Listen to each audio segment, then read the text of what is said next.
my experience over the last kind of 18 months has been really up and down, if I'm honest. So especially from an A&E perspective, it really does depend on kind of the nursing team and doctors that are on as to what level of care I believe you can kind of perceive to get. Because it is the same issue that I've been in and out of A&E with as well, you kind of come to know actually what to expect in terms of blood tests and who you're going to see and how long you're going to be in there for, and kind of know whether I'm going to kind of end up admitted or not. So it's when you kind of come in and kind of don't necessarily get what you're expecting, if that makes sense. But like I say, I think the biggest challenge that I found, or issue that I found, is the inconsistency. Is that kind of, because it's always been the same reoccurring problem, is that you'll come in one time and you'll get kind of blood tests kind of regular and kind of know what's kind of coming, and another time you'll kind of come and be seen, present exactly the same problems but get very, very different care and very different perception from a doctor in terms of actually kind of quickly get you in and out, whereas others will kind of look at it further. So I think what I have noticed is when I go into majors, so if I get admitted and they take me straight through to majors, you get tracked quite differently, whereas if it's is it the minors side, kind of the other side, it's more kind of cattle type, sheep you in and kind of herd you back out again.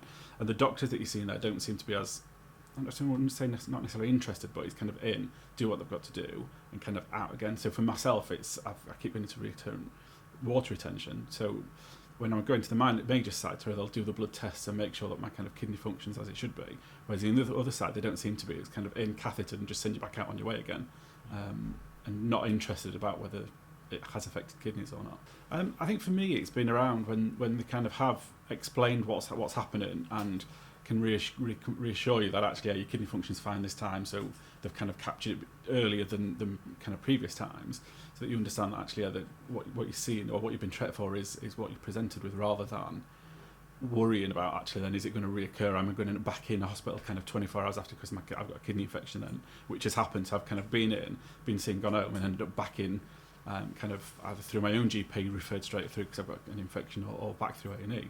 So it's varied really, yeah.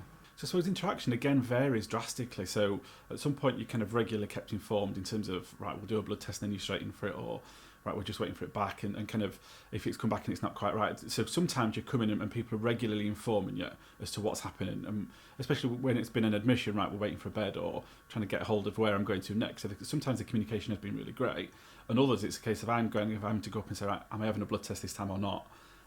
Or kind of asking the doctor, and they're like, well, why do you want a blood test? Well, it's not that I want one, it's just that having had this before, needing to understand kind of why would one doctor do a blood test and one doctor not do one when you're presenting the exact same symptoms.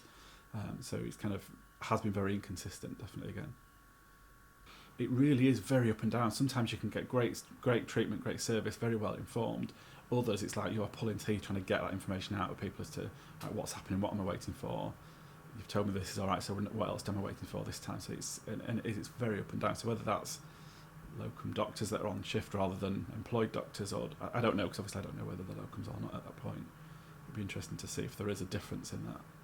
The level of care that I've had from the nursing team's always been fantastic, whether that be through A&E or through being admitted in an inpatient. Where my biggest kind of frustration comes from is from the doctor side. So you'll see one doctor one day, you'll see another day, and sometimes get very different messages. An example, so when I was admitted over Christmas, I was told that my kidney cyst had changed and that it needed to go to MDT team, and so it's like, Jesus, it must have changed. And then the doctor they'd said, no, it's not changed, don't know where they've got that from. So it's kind of different doctors give you very different messages and expectations of, well, actually, go. One will say you can go home, you'll see somebody else either later that day or the day after, and it's like, no, you need to stay longer. So it's definitely from the doctor's communication needs improving in comparison when you look at that from a nursing perspective. Their kind of continuing care seems pretty consistent.